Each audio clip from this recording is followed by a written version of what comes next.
Kerr 9000's Game Room. Hi, it's Kerr 9000 and welcome to my channel once again. And this is a latest purchases video, but I suppose latest purchase, because I'm only actually going to talk about one thing. Now, lots of people will know the first game they got with some systems. They won't remember for others. But I remember very, very clearly the first game I got for my original Xbox 360. My first Xbox 360 was second-hand from Game, and it was the original model, and it was horrible. It must have been a year after the machine came out, and this thing was absolutely covered in nicotine. The thing was a browny, orangey mess. It whirled. It was awful. Luckily, it broke at 11 months and I took it back to Game. And the arcade units had just come out. They were out of second-hand machines. So to replace it, they went and pulled open a new box with an arcade machine in and took it out and gave me the arcade base unit, which upgraded me not only to a machine that didn't smell like the inside of an ashtray, didn't whir and cough and splutter, but actually had an HDMI port, which finally made playing some games like Dead Rising and stuff better. But this, my very first game, was Enchanted Arms.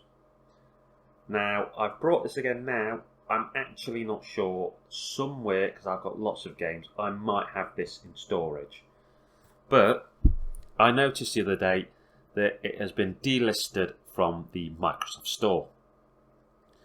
Whether that's a rights thing or I don't know, because I do remember, for those who haven't played it, it's an RPG, very Final Fantasy sort of thing, but it's made by FromSoft and published by Ubisoft.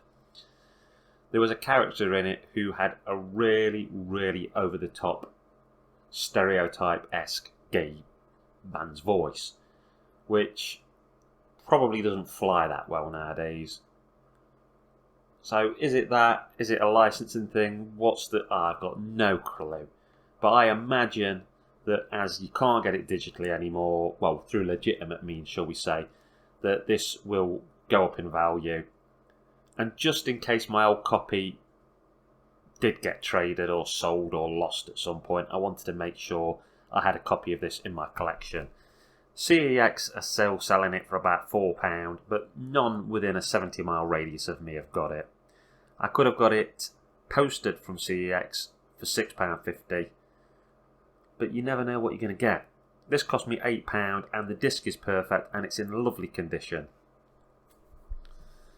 It's actually a game that I would recommend if you are an RPG fan. If you've enjoyed Final Fantasy games, you enjoy level grinding and meeting new companions, learning their backstory, getting your relationship going with them, finding new equipment, defeating different enemies.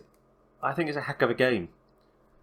It's one of many, many titles that I think would have been great if it had been sort of re-released on the Switch. Having this handheld would have been awesome.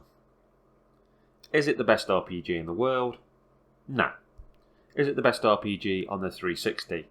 Well, no, but there's heavy competition. People don't really think of the 360 as an RPG console, but you've got like Blue Dragon, and you've got Star Ocean, and you've got several Final Fantasy. There's a lot on there if you look. And I think this is one that, having came out early, is quite forgotten about. So I guess what I'm saying is if you really like RPGs and you haven't played this, jump on it, because if it's not available digitally anymore, physical is your only legal means of getting it. And if people watch videos of people talking about it or they fall across it online, copies of it are going to get scarcer and scarcer. So it might never become worth anything, but on the off chance it does get some late cult following or suddenly become the talking point of the town, better to get it while it doesn't cost a lot. Particularly if a CEX near you has it. Anyway, that's me, Kerr 9000, talking about a game I've just brought again, and also the first time I ever owned it. Oh, one last weird fact. I got this the day I got my Xbox. I didn't have a hard drive or a memory card. So, massive long RPG full of hours and hours and no way to save it. I actually went and brought a memory card for the Xbox, which I still have somewhere, which wasn't even usable on later models. And I'm sure if I found it out, whatever drawer it's in, there'd be a save for this on it. Probably with no way of me getting it off unless I want to set up an old Xbox and mess around to hell. Anyway, Kerr9000 signing off, saying take care of yourself and each other. Laters, taters. Hi, it's Kerr9000. I'd just like to say thank you for making it to the end of my video. I've got lots of stuff on my channel, my horror house doing horror reviews, my game room where I talk about video games, sci-fi station, my diet corner videos, all kinds of stuff. I can also be found on the Retro Gamer U forum and the J Arcade forum, which are both great places full of great people and some great video game conversations. At the end of this video there'll be a little icon to tick if you want to subscribe, a link to a video and a link to one of my playlists. I'd also like to recommend the wonderful talented Just Jessica 1988 on TikTok, who does a lot of diet videos and is my supportive partner.